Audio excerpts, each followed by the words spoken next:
What's up, Florida? How you guys doing? I'm Jevon McFerrin. Did you guys have fun last night? All right, so you guys had fun last night, but I'm going to show you how we started on Broadway. Is that okay with y'all? All right, let's go.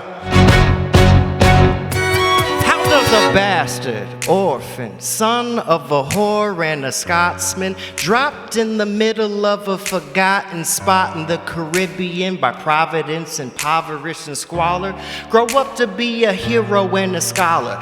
The $10 founding father without a father got a lot farther by working a lot harder, by being a lot smarter, by being a self-starter. By 14, they placed him in charge of a trading charter, and every day while slaves were being slaughtered and carted away across the waves, he struggled and kept his guard up. Inside he was longing for something to be a part of. The brother was ready to beg, steal, borrow, or barter. Then a hurricane came and devastation reigned. Our man saw his future dripping down the drain. Put a pencil to his temple, connected it to his brain, and he wrote his first refrain, a testament to his pain. Well, the word got around, they say this kid is insane, man. Took up a collection just to send him to the mainland. Get your education, don't forget from whence you came, and the world's gonna know your name. What's your name, man? Alexander Hamilton. My name is Alexander Hamilton. And there's a million things I haven't done, but just you wait, just you wait. Yeah! All right. You guys sound like a Broadway audience. I like it. It's nice. Okay, I saw you singing. I saw you bopping your head. Don't be shy. All right, guys, I have another surprise. I have a very, very special guest. She is amazing. She is currently in the LA production of Hamilton, playing not one, not two, but all three Schuyler sisters. Ladies and gentlemen, Candace.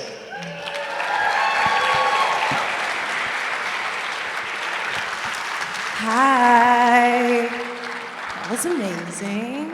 A little 8 a.m. ham. Yeah. Yeah, we warm. We're warm. We're so happy to be here. Thank you for having us. Excited to sing and answer some questions and do the things. That was amazing. I was like, am I on? We're going to chat, and then they're going to do more, hopefully. Yes. Yes. So hi. Hi, everyone. Okay, so rather than me reading a bio, why don't you guys introduce a little bit about yourselves, your background, and how you got to where you are today? Candace, would you like to go first? Yeah, sure. My name's Candace Quarrels. I am currently in Hamilton. I've been a part of Hamilton since like 2017. I'm from Memphis, Tennessee, raised in West Memphis, Arkansas. I went to college at Belmont University in Nashville, where I majored in musical theater. And while I was in school, I just went to an open call audition, which as actors, especially when you're just starting, it's sort of like getting your feet wet, and in college we were kind of required to do them. And I ended up booking the lead role in the Book of Mormon, which is like a very irreverent, hilarious musical by the creators of South Park. And I did that for a few years, starting when I was 18, so I got very deeply in the pool very early, and from there I booked Hamilton while I was still in Mormon, and went to Chicago and did the show there, where I covered all three Schuyler sisters to start, and then I took over the role of Peggy Mariah, which, if you've seen the show, she's like the youngest sister, and then in Act 2, she's Mariah Reynolds, which is sort of like Hamilton's mistress. She's trouble. Trouble. I can relate. So in 2019, I left the show to move to Los Angeles and pursue TV film because the hours are better and the pay is better. And then, the pandemic happened, and towards the end of 2021, I was offered the role to cover all three sisters again in Los Angeles, and that's where I'm still doing the show. It's funny, I was Peggy the day before I got here, and I was Angelica on Sunday, and I was Eliza last week. So I sort of touch all of them pretty often, which I think is the best job in the building. If I'm not on, I'm watching Netflix backstage getting paid. So Is that what you do backstage? yes, it is. I either read or I watch Netflix or, yeah. I call it studying because I am an actor, right? We do get to write that off. That's kind of nice. It's true. We get to write that off. I'm Jevon McFerrin. How y'all doing? I was in the Broadway company up until about 2 years ago. I was a standby, just like Candace, so I played Ham and Friends. I played Hamilton, Lafayette Jefferson, Mulligan Madison, Lawrence Phillip. So my brain went a million different directions all the time. I got involved in Hamilton on accident, I guess. I auditioned for it a really long time ago, and then I didn't book it. But the same casting director that was casting Hamilton was casting Motown on Broadway, and somebody was leaving the cast after they saw me audition for Hamilton, so then they just gave me that job, which was really cool. Yeah. And so that's how I got onto Broadway. And then a few more times auditioning for Hamilton, I finally got it. Originally, I was supposed to go to the Chicago company. Oh, wow. Yeah. But then they kept me in New York. And I was the first turnover after the original cast. So the only OGs from the original cast I didn't work with were Lynn, David, and Leslie, and Philippa. Everybody else I've worked with, all the original cast, and then I saw about 3-4 other turnovers, and it was just so much fun. But being a standby is really crazy because you never actually know when you're going on. Sometimes you do. Sometimes you'll have a scheduled time and be like, you're going to go on Wednesday and Friday. Most of the time, they will call you an hour before the show and be like, hey. What you doing? You're on. I think, what was the closest you ever got to curtain? I got a 15-minute before curtain call. Have you had a mid-show swing-in? I've had a mid-show swing-in. I've had a show where I've been playing Peggy and had to switch over to Eliza mid-show. I had a show where my friend Anthony, who was playing Lawrence at the time, got food poisoning halfway through Act 1. So during Satisfied, he switched out and I switched on. Anthony has a very beautiful, luscious head of hair. I don't. And so the next scene, I'm like, all right, that was a great wedding, and I'm bald. So it was very confusing for everybody for the first act. But we got over it. And then, yeah, another time, Michael Owoye, who you guys will hear this name many times in the future. He's going to be in a new Will Smith movie, and he's been on Fox, and he's amazing. He got injured, and he's a very chocolate brother. And then I come out for Act 2. So that is the life of a standby. You are literally standing by. But it is, like you said, it is the greatest job. And when you're not on, you get to hang out with friends. And sometimes you get to sit in the orchestra pit and see how they do their job, or you sit in the lighting booth. So you have opportunities to actually be able to talk to a lot of different departments as well. So it's really fun. Yeah, amazing. Were you always musically inclined? Was this something from a young age that you knew you wanted to do? Oh, yeah. Snapple fact, my dad is that singer, Bobby McFerrin. He sang that song, Don't Be Happy, and he slaps his chest and stuff. Oh, really? Yeah, so I had no choice about music. No, I did. I had a choice. They didn't force anything on me. But my house was full of the 6 CD disc changer with just James Brown, Stevie Wonder, the Yellow Jackets, Joni Mitchell, and then whoever was like really popular at the time. So that was my heavy rotation. And then I have a brother who's a musician who's doing well. I have a little sister who's a musician who's doing well. So I somehow became the actor of the three. Yeah.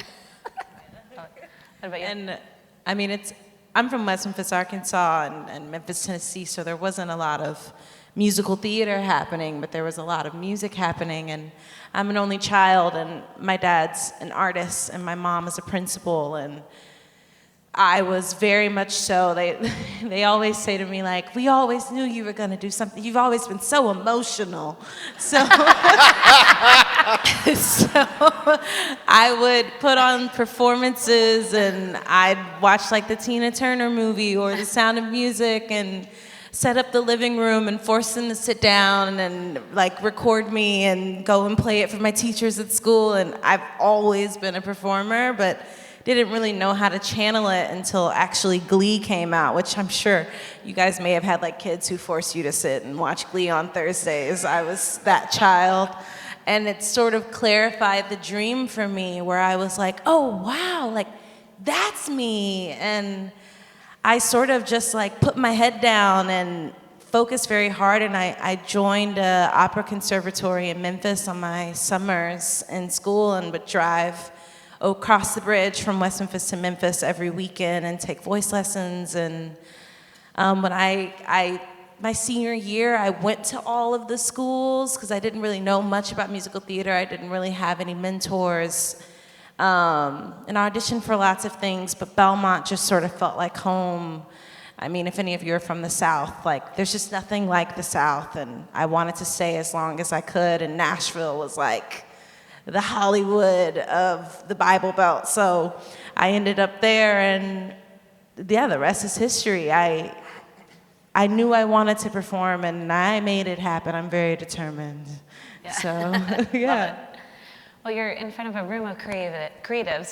Tell us about your process of how you research and prepare for a role, especially 3 roles, or however many roles you're doing at one time. The creative team at Hamilton is really smart because part of your education there is one of your rehearsals, you just sit down and you do character work. You talk about specifically the person that you are studying. So I was really lucky to have Patrick Vassell do that with me. When it's a real person, you Google, you read books on them, you try to get as much information as you can, and you build from there. If the person is not real, after you're done reading the script or the play or whatever it is, you find the things that, well, at least for me, you find the things that you connect with the most, and you build from there. So if there's, a character and I connect on one thing, but there's something else I don't connect with because I haven't had that life experience, I'll start with what I know that is honest and truthful for me, and I'll try to get to the place that I haven't been to before. Because then, no matter what, I'm still rooted in my own reality. And so that's my process. Yeah, I find that my best performances are the ones where I've found versions of myself in a role. I feel like that's a lot of why we become actors, because there's so, everyone feels this, but some of us just channel it in different ways. But I feel like every day I wake up a new person, and so I just pull from, experiences, or like, yeah, one day I woke up and I felt like this, so maybe I try to remember that feeling and put myself in that place in this scene. And so yeah, it's always just me trying to find Candace in any role that I'm given, while if it's a real person, honoring that as well. But then it's also great because when you're on stage with people, especially as a standby, our vibes are different than the people that are doing the roles every day. So whenever you get to play with somebody new on stage, it also makes you change as well, because not everybody's going to play the character exactly the same way. We're not all robots. Well, hopefully, well, not, and maybe in 100 years we will be. But so we always get excited when there's somebody new on stage, or a swing, or a standby, because the show for us is going to be a little bit different, and we always look forward to that. Yeah, you can play off of each other. Mm-hmm. Yeah. And is the dancing and choreography, do you ever forget which person you are? Yes. Yes. Yes. Does that all come naturally too, or is that something you have to work at? Or? So in the industry, I'm not a dancer. I am a actor that moves well. I was lucky because none of the dude principals that I played actually dance. So I kind of lucked out. Well, Lawrence Phillip dances. He has a whole ballroom scene, and that's cool. And Mulligan does a little bit of the ballroom stuff, but if I was Burr and I had to do that college dance clap step that they have to do in the line, I'd be lost. I'd be lost now. I'm not going to even attempt it for you guys. It would be horrible. But I don't know how the dancers in our show do it. I think we have some of the hardest working people on Broadway and all the tours with all the choreography that they have to do. We're really lucky. It's a production that really takes care of our bodies. We have physical therapists on staff, and there are hours set up throughout the day which we can come in and get needled or cupped or whatever is hurting worked on. And yeah, we get a couple massages comped a year, because it's hard on your body. We're doing 8 shows a week, and this is a 3-hour show, and you only get Mondays off, and it is taxing. But yeah, as a sister, it's sort of like just remembering if I'm on the left or the right, and I sort of just look down, like, am I wearing yellow? Am I wearing pink, or am I wearing blue? So. Is pink left or right? No, just kidding. Yeah. Pink's in the middle, always.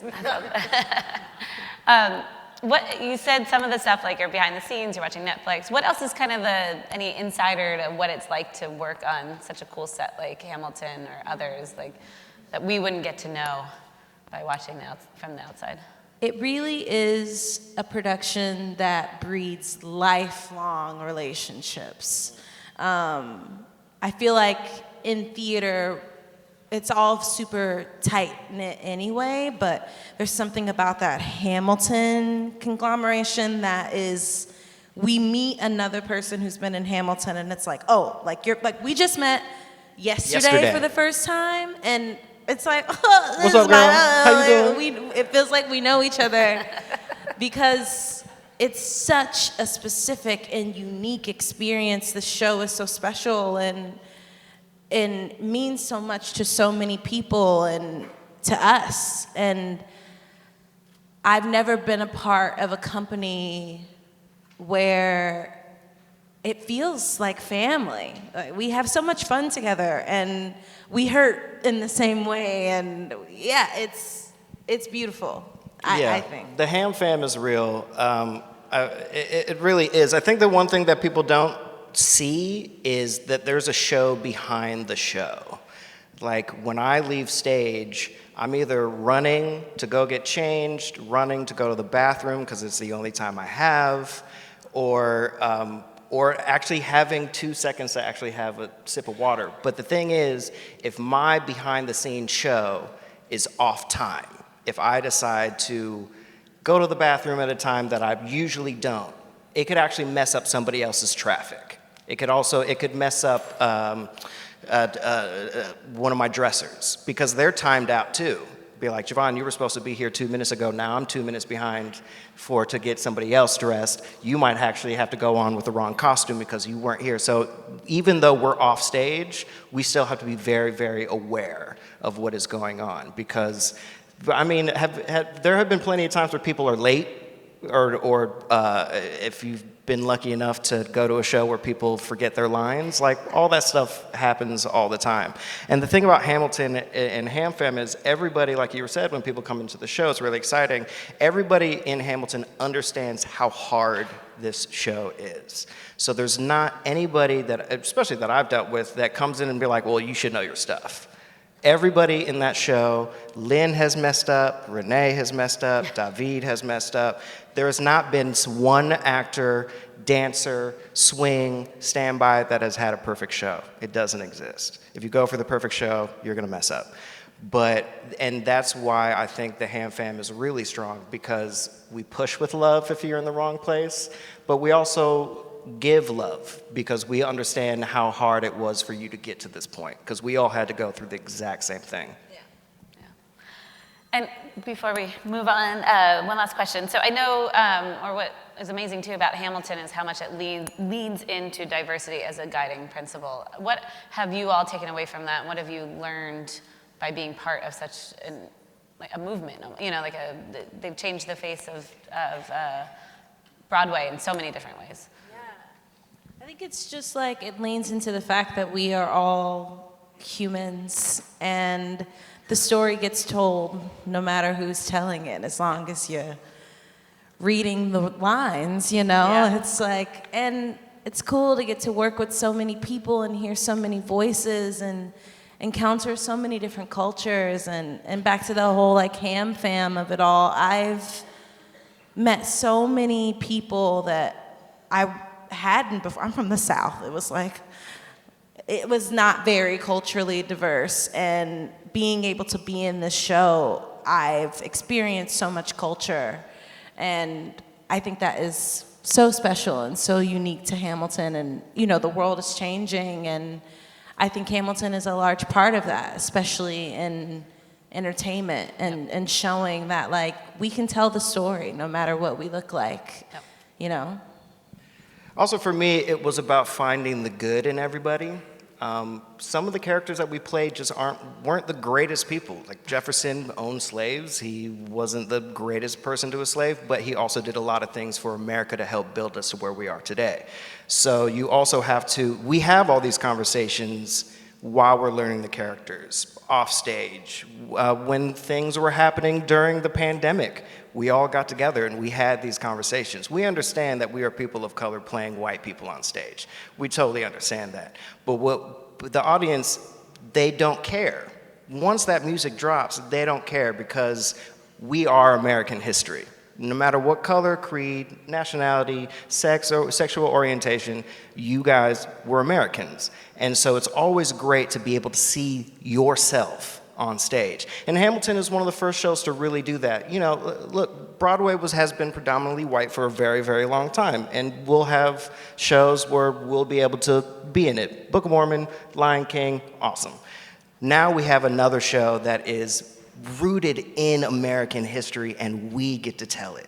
And it's just so much fun to be able to do that. But we also understand the responsibility that comes with it, and we also understand the conversations that come with it. And if you're going to be in Ham, you have to be able to have all those conversations, good and bad. Because no one's perfect, right? No one is. And that's totally fine. But that is one of the beautiful things about Hamilton, is that no matter who you are, you're a part of American history. That's awesome. Well, awesome.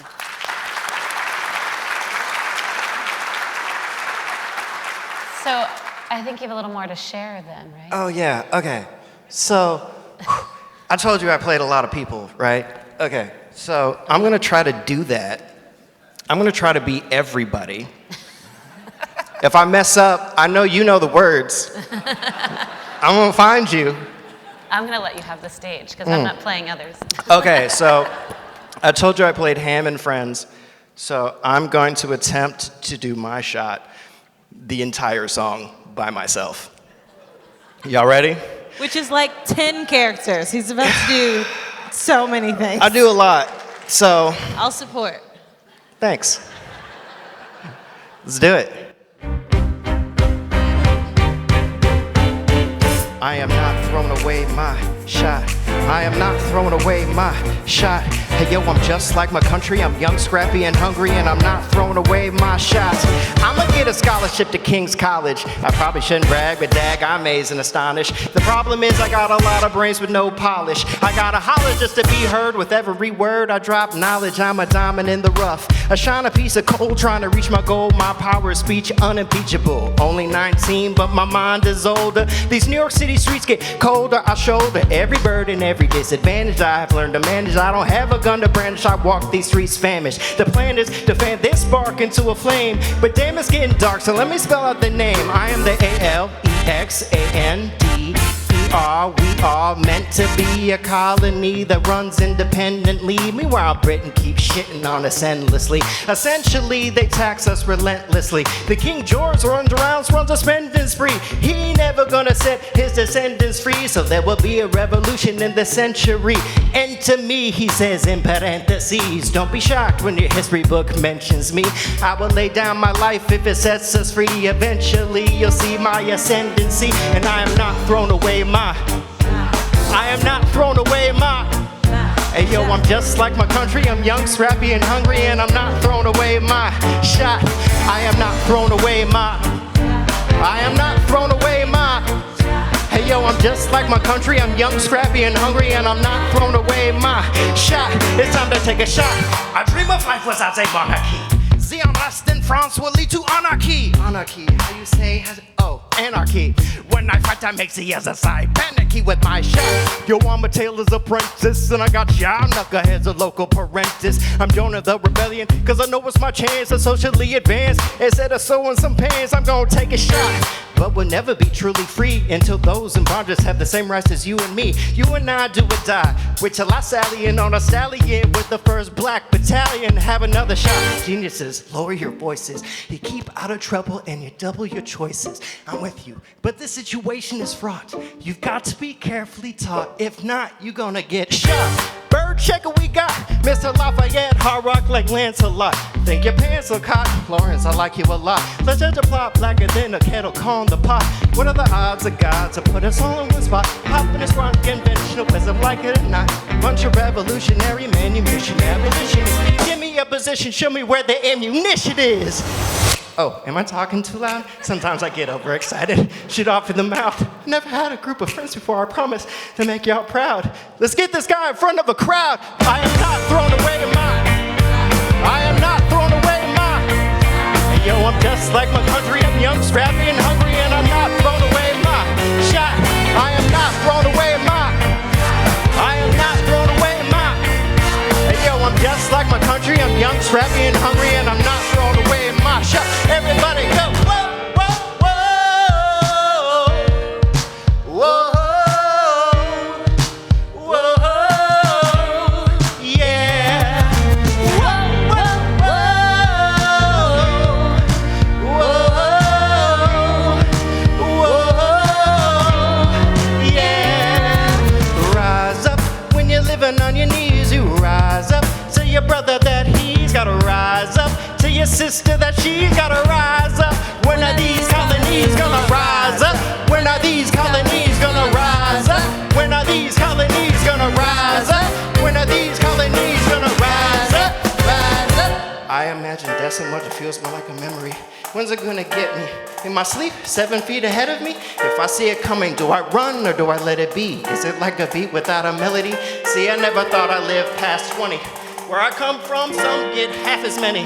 Ask anybody why we living fast and we laugh, reach for a flask. We have to make this moment last, and that's plenty. Scratch that, this is not a moment, it's the movement. Where all the hungriest brothers with something to prove. When foes oppose us, we take an honest stand and roll like Moses, claiming our promised land. And if we win our independence, is that a guarantee of freedom for our descendants?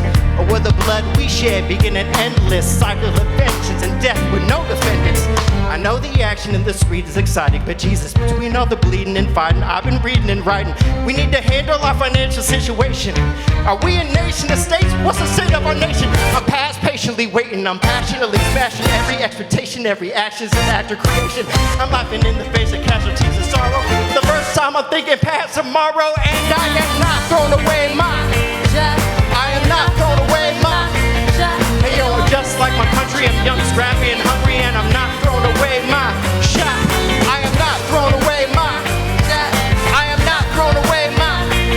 We gonna rise up, it's time to take a shot. We gonna rise up, it's time to take a shot.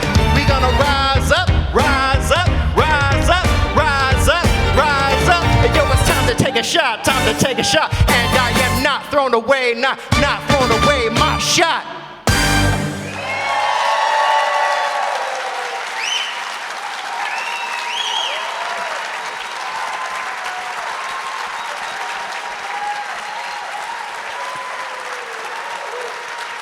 Whew. Goodbye. I'm out.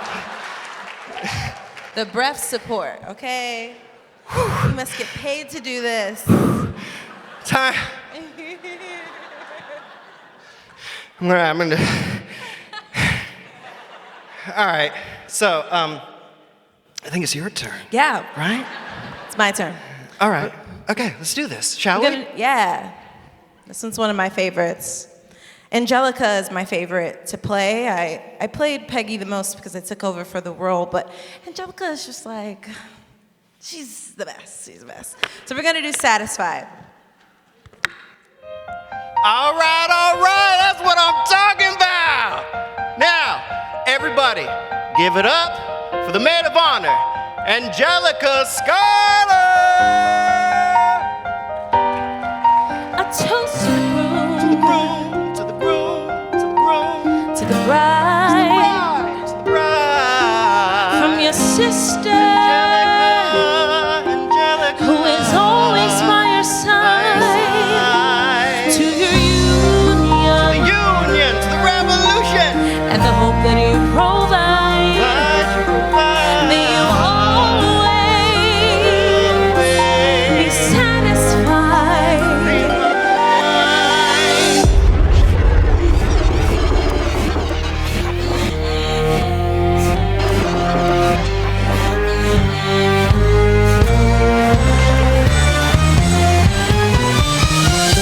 I remember that night I just might.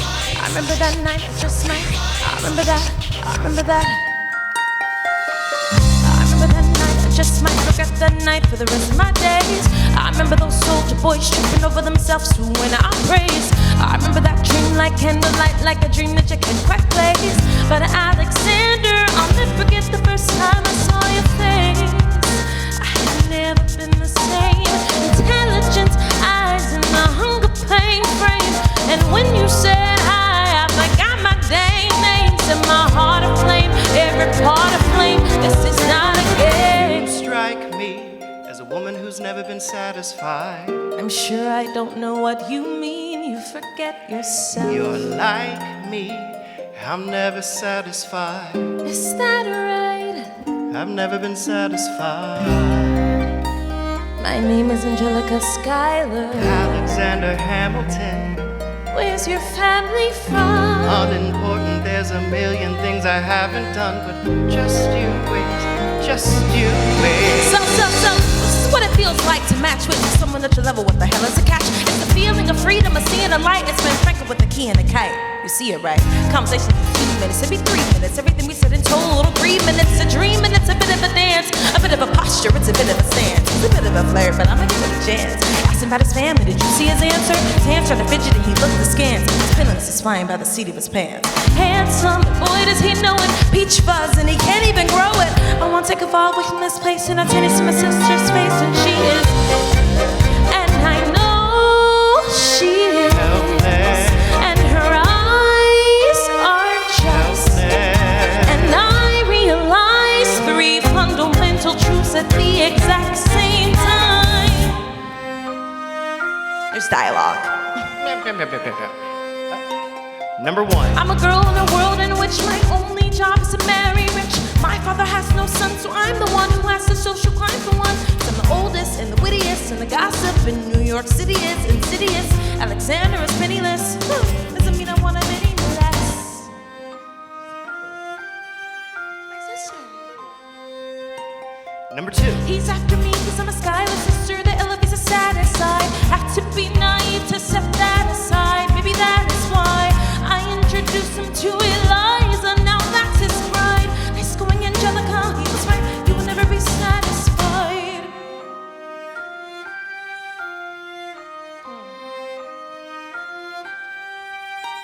Number 3. I know my sister like I know my own mind. You will never find anyone as trusting or as kind. But tell her that I love her, she'd be silently resigned. He'd be mine. She would say I'm fine, she'd be lying.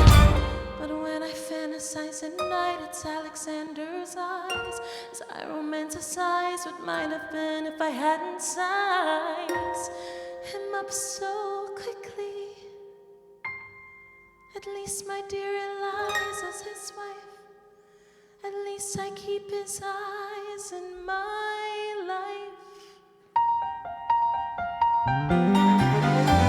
To the groom,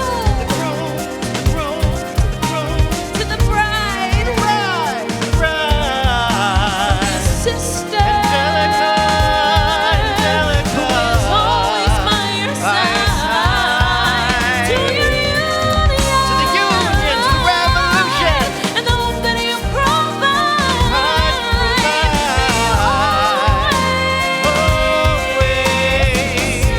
Satisfied. And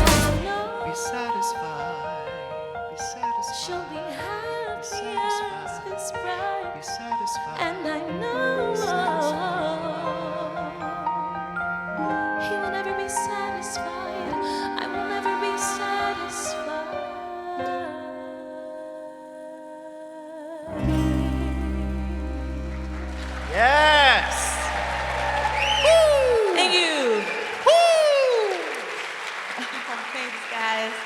It's funny. It's like It's one of the best songs in the whole show. whole show. It's 6 a.m. LA time, and I think the only reason why I'm warm is because like I got like 3 hours of sleep, so it's like I never slept, so I never was not warm. Well, also the humidity helps. The humidity. Come on, Florida. We Come love on, the humidity. Thank you.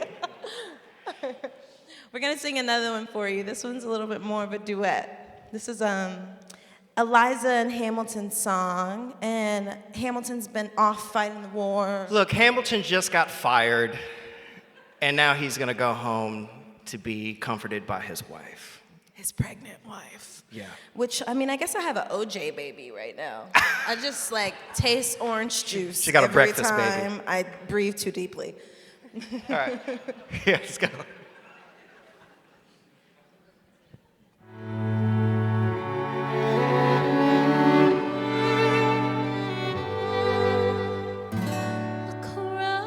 Look around at how lucky we are to be alive right now. Look around, look around. How long have you known? A month or so. Eliza, you should have told me. I wrote to the general a month ago. I begged him to send you home. You should have told me. I'm not sorry.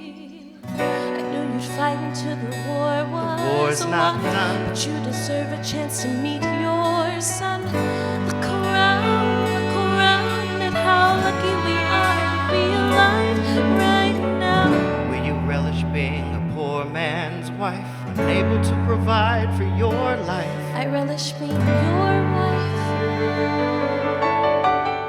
Look around, look around. Look at where you are. Look at where you started. The fact that you're alive is a miracle.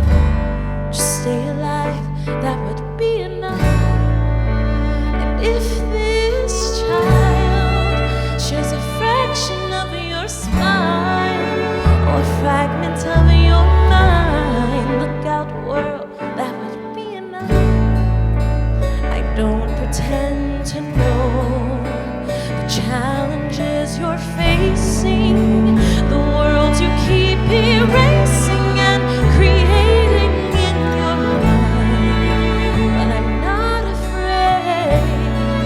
I know who I marry, so long as you come home at the end of the day, that would be enough. We don't need a legacy.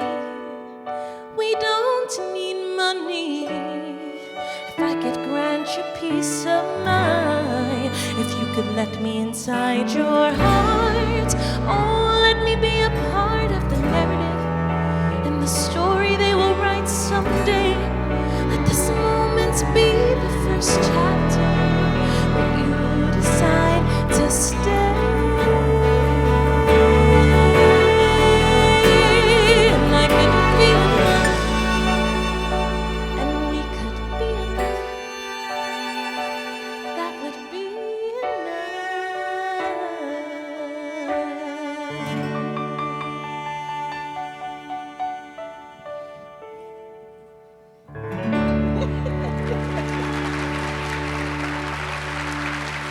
Isn't she the sweetest? Okay, so we have one more. One more, This one's fun. but it's also crowd participation. You guys were so good during my shot. It's just one word. All you need to say is no. Okay? You can start the song and I'll explain how we do everything. All right, so this song is about scandal. Ooh, yes. We all know about scandal. So if you're not familiar, Hamilton decides to have an affair. Good job, buddy. And he also decides to write about it. Excellent job, buddy. And then he basically sends it on Twitter, and everybody in America knows about it. Great job, buddy. He's like the first Kanye West.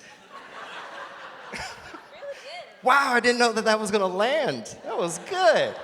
Okay.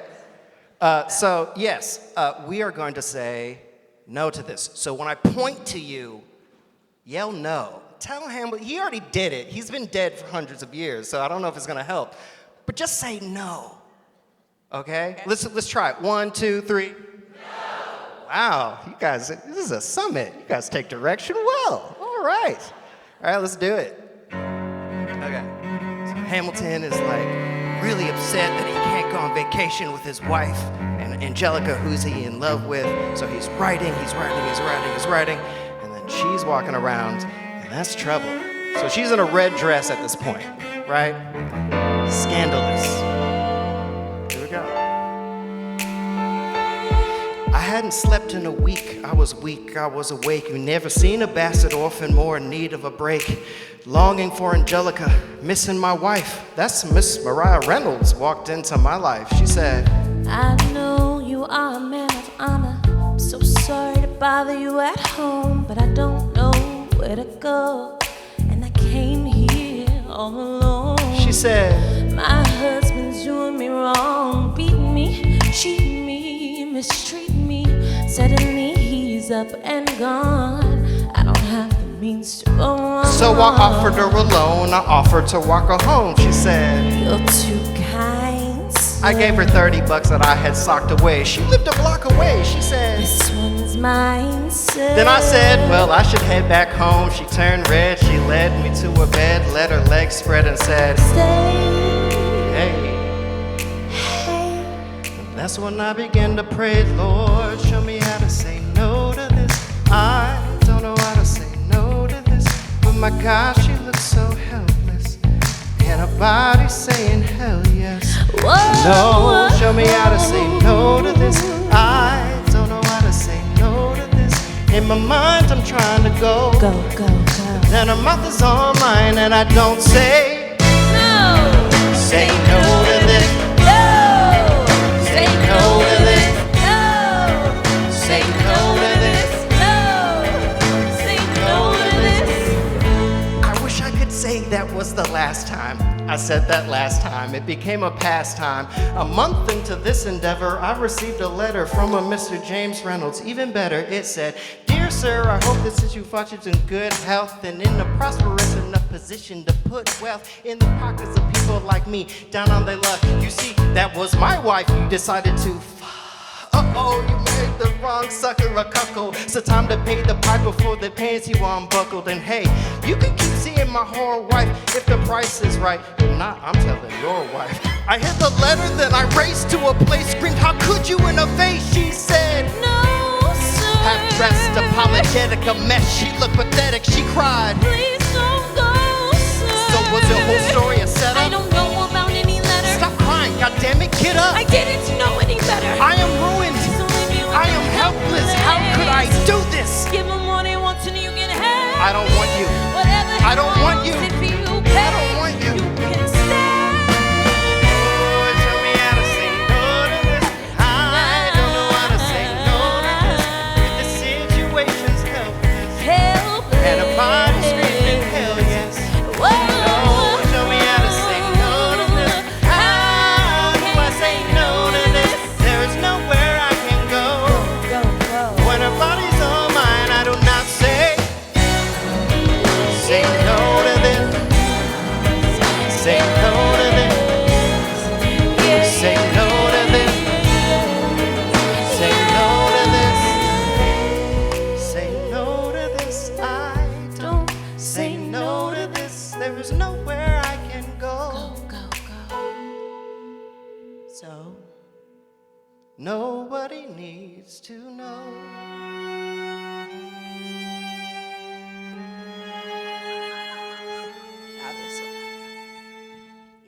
Yeah! Wow, you guys are great! Thank you so much. Thank you so much. Somebody really enjoyed being here. yeah, that was amazing. Thanks, guys. Hi, Thank you. sir.